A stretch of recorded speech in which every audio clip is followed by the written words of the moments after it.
आज हम पढ़ेंगे पाठ 10 हार की जीत। तो ऊंचे और पवित्र विचारों में दुष्ट से दुष्ट व्यक्ति का भी मन बदल देने की शक्ति होती है। पढ़िए कैसे बाबा भारती संत सरी के वचन डाकू खड़क सिंह का मन बदल देते हैं। माँ को अपने बेटे और किसान को अपने लहलहाते खेत देखकर जो आनंद आता है, वही आनंद बाबा भारती को अपने घोड़ा देखकर आता था। भगवान की पूजा अर्चना से जो समय बचता, उसे वे घोड़े की देखभाल में लगाते थे।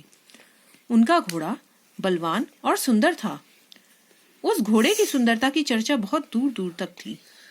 बाबा भारती उसे प्यार से सुल्तान कहकर पुकारते थे।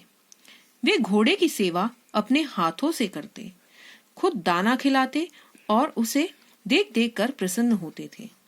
उन्होंने अपनी धन दौलत, जमीन जायदाद आदि सभी कुछ छोड़ दिया था। यहाँ तक कि उन्हें नगर के जीवन से भी घृणा थी। अब गांव के बाहर एक छोटे से मंदिर में रहते और भगवान का भजन करते थे। उन्हें ऐसा लगने लगा था कि वे सुल्तान के बिना नहीं रह सकेंगे। वे उसकी चाल पर लट्टू थे। वे कहते थे, ऐसा चलता है जैसे मोर नाच रहा हो। जब तक संध्या समय सुल्तान पर चढ़कर 8-10 मील का चक्कर न लगा लेते, उन्हें चैन न आता। खड़क सिंह वहां का नामी डाकू था। लोग उसका नाम सुनकर कांपते थे। सुल्तान की कीर्ति उसके कानों तक भी पहुंची। उसका मन सुल्तान को देखने के लिए मचल उठा। वह एक दिन दोपहर के समय बाबा भारती के पास आया और नमस्कार करके बैठ गया। बाबा भारती ने पूछा, खड़क सिंह क्या हाल है? खड़क सिंह ने सिर झुकाकर उत्तर दिया, आपकी दया है। कहो इधर कैसे आ गए? सुल्तान की चाह खींच लाई। विचित्र जानवर है, देखोगे तो प्रसन्न हो जाओगे। मैंने भी बड़ी प्रशंसा सुनी है। उसकी चाल तुम्हारा मन मोह लेगी। कहते हैं देखने में भी बड़ा सुंदर है। क्या कहना, जो उसे देखता है बस देखता ही रह जाता है। बहुत दिनों से सुल्तान को देखने की अभिलाषा थी। आज उपस्थित हो उठा हूं। बाबा भारती और खड़क सिंह अस्तबल में पहुंचे। बाबा ने घोड़ा दिखाया अभिमान से। खड़क सिंह ने घोड़ा देखा आश्चर्य से। उसने हजारों घोड़े देखे थे, परंतु ऐसा बाका घोड़ा उसके आंखों के सामने पहले कभी ना आया था। सोचने लगा कि ऐसा घोड़ा उसके पास होना चाहिए। इस साधु को ऐसी चीजों से क्या लाभ? कुछ देर वहीं पर चुपचाप खड़ा रहा। फिर उसके हृदय में हलचल होने लगी। बालकों की सी अधीरता से बोला, परंतु बाबा जी, इसकी चाल न देखी तो क्या देखा? घोड़े की प्रशंसा दूसरे के मुख से सुनने के लिए बाबा का हृदय और भी अधीर हो उठा। घोड़े को खोलकर बाहर ले आए। घोड़ा वायु के वेग से उड़ने लगा। उसकी चाल देखकर खड़क सिंह के हृदय पर सांप लौट गया। खड़क सिंह जिद्दी था और जो वस्तु उसे पसंद आ जाती, उस पर अपना अधिकार समझता था। जाते जाते उसने कहा, बाबा जी, यह घोड़ा मैं आपके पास न रहने दूंगा। बाबा भारती डर गए। अब उन्हें रात को नींद न आती। सारी रातें अस्तबल की रखवाली में काटने लगे। उन्हें हर समय खड़क सिंह का भय लगा रहता। कई मास बीत गए, परंतु वह न आया। यहाँ तक कि बाबा भारती कुछ असावधान भी हो गए और इस भय को स्वप्न की तरह झूठा समझने लगे। एक दिन संध्या का समय था। बाबा भारती सुल्तान की पीठ पर सवार होकर घूमने जा रहे थे। इस समय उनकी आंखों में चमक और मुख पर प्रसन्नता थी। कभी घोड़े के शरीर को देखते तो कभी उसके रंग को, और मन में फूले ना समाते। अचानक एक ओर से आवाज आई, ओ बाबा, इस कंगले की सुनते जाना। आवाज में करुणा थी। बाबा ने घोड़े को रोक लिया। देखा एक अभाहिस पेड़ की छाया में पड़ा कर रहा है।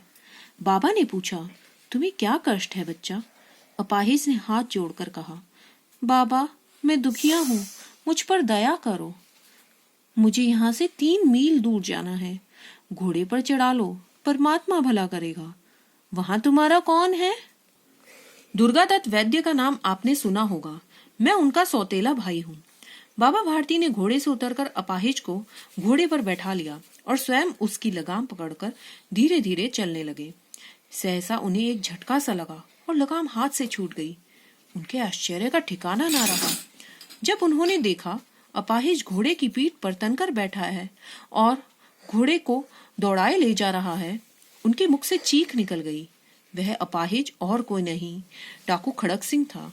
बाबा भारती कुछ देर तक चुप रहे और इसके पश्चात कुछ निश्चय करके बोले, जरा ठहर जाओ। खड़क सिंह ने घोड़ा रोक लिया और उसकी गर्दन पर प्यार से हाथ फेरते हुए कहा, बाबा जी, यह घोड़ा अब न दूंगा, परंतु एक बात तो सुनते जाओ। बाबा भारती बोले। खड़क सिंह ठहर गया। बाबा भारती ने निकट जाकर उसकी ओर ऐसी आंखों से देखा जैसे बकरा कसाई की ओर देखता है और कहा, यह घोड़ा तुम्हारा हो चुका है। मैं तुमसे इसे वापस करने के लिए न कहूंगा, परंतु खड़क सिंह केवल एक प्रार्थना करता हूँ, उसे अस्वीकार न करना, नहीं तो मेरा दिल टूट जाएगा। बाबा जी, आज्ञा दीजिए, मैं आपका दास हूँ। केवल यह घोड़ा न दूंगा। अब घोड़े का नाम न लो। मैं तुमसे इसके बारे में कुछ न कहूंगा। मेरी प्रार्थना केवल यह है कि इस बात को किसी को भी मत बताना। खड़क सिंह का मुंह खुला रह गया। उसका विचार था कि उसे घोड़े को लेकर यहाँ से भागना पड़ेगा, परंतु बाबा भारती ने स्वयं उससे कहा कि इस बात को किसी के सामने प्रकट न करना। बाबा जी ने ऐसा क्यों कहा? खड़क सिंह ने बहुत सोचा, बहुत सिर मारा, पर कुछ समझ न सका। हार कर उसने अपनी आंखें बाबा भारती के मुख पर गड़ा दी और पूछा, बाबा जी, इससे आपको क्या डर है? सुनकर बाबा जी बोले, लोगों को यदि इस बात का पता चल गया तो वे किसी दीन दुखी पर विश्वास न करेंगे। यह कहते कहते उन्होंने सुल्तान की ओर से मुंह मोड़ लिया। बाबा भारती चले गए, परंतु उनके शब्द खड़क सिंह के कानों में अब भी गूंज रहे थे। सोचता था, कैसे ऊंचे विचार हैं, कैसा पवित्र भाव है। उन्हें इस घोड़े से प्रेम था। इसे देखकर उनका मुख फूल की तरह खिल जाता था। कहते थे, इसके बिना मैं रह ना सकूंगा। इसकी रखवाली में वे कई रात सोए नहीं, भजन पूजन छोड़कर बस इसकी रखवाली करते रहते। परंतु आज उनके मुख पर जरा भी दुख दिखाई न पड़ता था। उन्हें केवल यह ख्याल था कि कहीं लोग दीन दुखियों पर विश्वास करना न छोड़ दें। ऐसा मनुष्य मनुष्य नहीं, देवता है। रात्रि के अंधकार में खड़क सिंह बाबा भारती के मंदिर पहुंचा।